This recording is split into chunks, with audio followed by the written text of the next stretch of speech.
Hello, I'm Michelle Kay. Welcome to Social Impact Insights, where we share valuable nonprofit sector insights with you to help your nonprofit organization become more sustainable and have a greater impact. So today, we're going to have a look at, is your nonprofit ready to fundraise?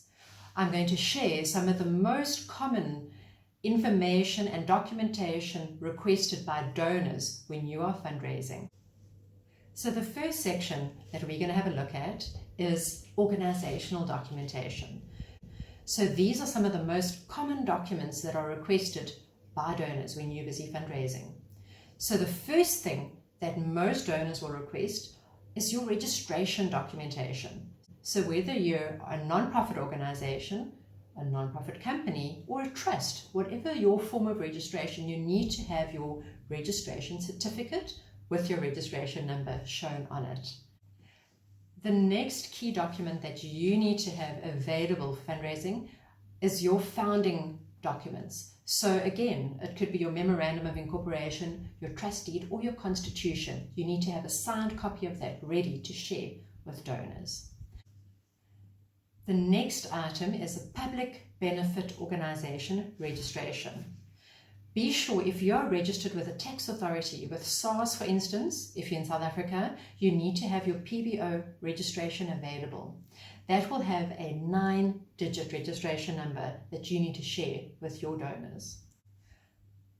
Be sure also to have your strategic plan available to share with prospective donors. So your strategic plan is a future picture of what you envisage for your organization. This will typically have your vision, your mission, and your strategic objectives, as well as an implementation plan.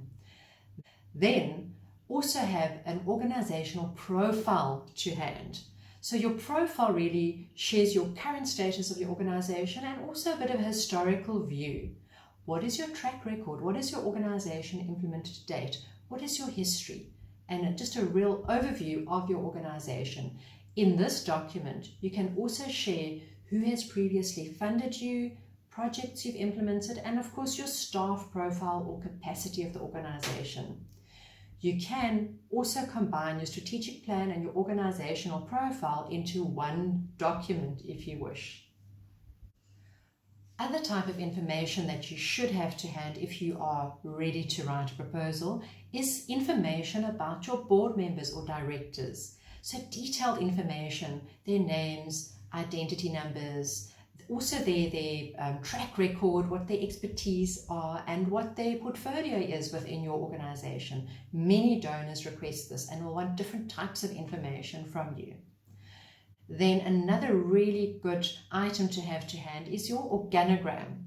So an organogram really is an organizational chart which depicts the structure of your organization and the relationship of the different roles in your organization to each other. The second section that we're going to talk about in terms of your readiness to fundraise is to have financial documentation readily available. So one of the key areas for NPOs to have to hand is of course your audited financial statements. So as NPOs, we need to have an audit done every single year. So it's really important to have these available so that you can share them with a prospective donor. And remember, your audited financials must be signed by your board and by your auditor as well. Then the other key financial document that you should have to hand is your current organizational budget. So this should show your projected income and expenses for the year for your organization. And the last area that I'd like to bring to your attention in terms of your fundraising readiness is compliance. Before you fundraise, you should make sure that you are compliant as a nonprofit organization because donors will want evidence, they will want proof of this. So for instance, if you're a nonprofit organization in South Africa, for instance, registered with the Department of Social Development, you must submit a report every year within 9 months of your financial year end to retain your NPO number and your NPO status. If you are, for instance, registered as a nonprofit company, then you need to submit an annual return to the CIPC.